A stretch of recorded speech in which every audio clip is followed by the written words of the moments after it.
Assalamualaikum warahmatullahi wabarakatuh. Perkenalkan, nama saya Jessica Putri Rambobela dengan NIM 2317132514494 dari Prodi S1 Kesehatan Lingkungan. Di sini saya akan menceritakan seorang tokoh pemimpin, yaitu Martin Luther. Martin Luther lahir pada 10 November 1483 di Eisleben, Mansfield County, wilayah Kekaisaran Roma Suci, putra dari pasangan Hans Luther dan Margarete Lindemann. Di usia 7 tahun, ayahnya mengirim Martin Luther untuk bersekolah bahasa Latin di Mansfield, kemudian ke Magdeburg di tahun 1497. Setahun kemudian, dia kembali ke Eisleben dan mempelajari tata bahasa, retorika, dan logika, pelajaran yang disebutnya pembersihan dan neraka. Pada tahun 1501, saat dia berusia 17 tahun, dia masuk di Universitas Erfurt dan memperoleh gelar Master of Art di bidang tata bahasa, logika, retorika, dan metafisika. Istri dari Martin Luther adalah Katharina von Bora, lahir pada tanggal 29 Januari 1499 di Lippendorf. Martin Luther menikah dengan Katharina pada 13 Juni 1525 di hadapan para saksi. Saat itu, von Bora berusia 26 tahun, sedangkan Martin Luther berusia 41 tahun. Pasangan itu tinggal di Black Cloister, bekas rumah kos dan institusi pendidikan untuk para friar Augustinian yang belajar di Wittenberg, diberikan sebagai hadiah pernikahan oleh tokoh pendukung reformasi, yaitu John Frederick dan Elector Sassoon. Katharina melahirkan 6 orang anak, yaitu Hans, Elisabeth, Magdalena, Martin, Paul, dan Margarete. Selain dari keguguran yang dialaminya pada tanggal 1 November 1539, keluarga Martin Luther juga membesarkan 4 anak yatim piatu. Selama kurang dari 13 tahun, kepemimpinan Martin Luther dalam gerakan hak-hak sipil Amerika modern dari Desember 1955 hingga 4 April 1968, orang Amerika keturunan Afrika mencapai kemajuan yang lebih nyata menuju kesetaraan ras di Amerika dibandingkan tahun 350 sebelumnya.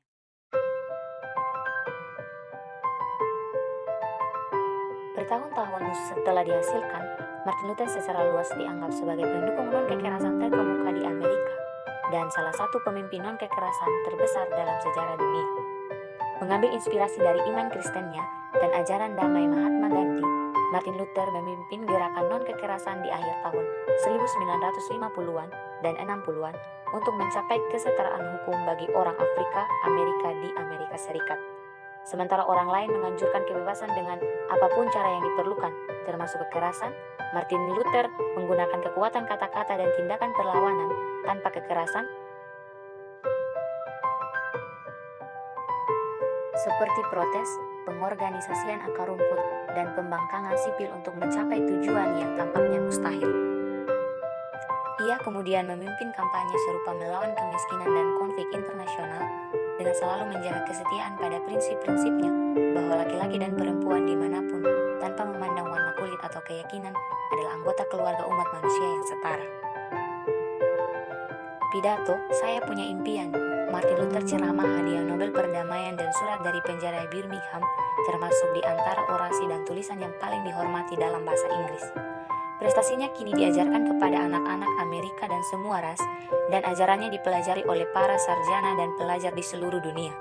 Dia adalah satu-satunya non-presiden yang mempunyai hari libur nasional yang didedikasikan untuk menghormatinya dan satu-satunya non-presiden yang dikenang di Great Mile di ibu kota negara.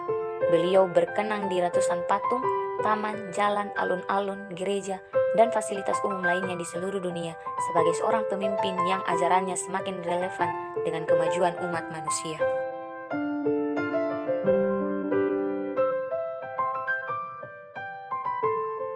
Pada tahun 1955, dia direkrut untuk menjadi juru bicara boikot Bush Montgomery yang merupakan kampanye penduduk Afrika Amerika di Montgomery, Alabama untuk memaksa integrasi jalur bus kota.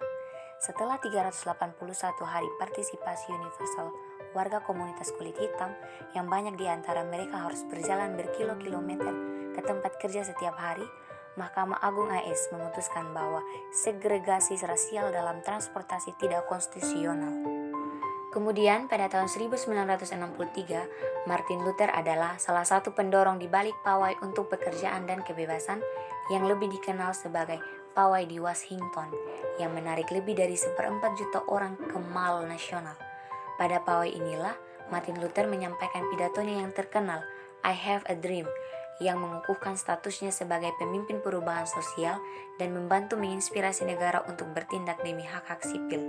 King kemudian dinobatkan sebagai Man of the Year versi majalah Time.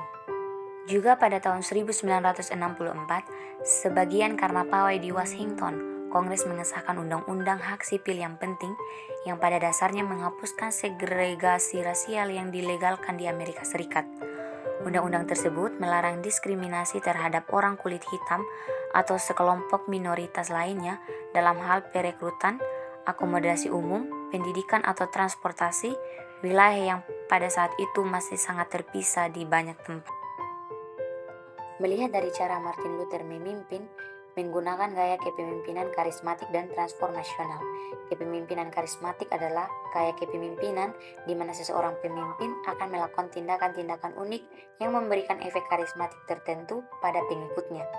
Jika definisi ini direfleksikan pada Martin Luther pada saat memimpin, maka akan terlihat jelas bahwa Martin Luther memang menggunakan cara unik, yaitu dengan memimoin pergerakan protes tanpa adanya kekerasan. Suatu tindakan protes biasanya cenderung melekat dengan adanya kekerasan, namun hal ini tidak terjadi ketika Martin Luther memimpin tindakan protes tersebut.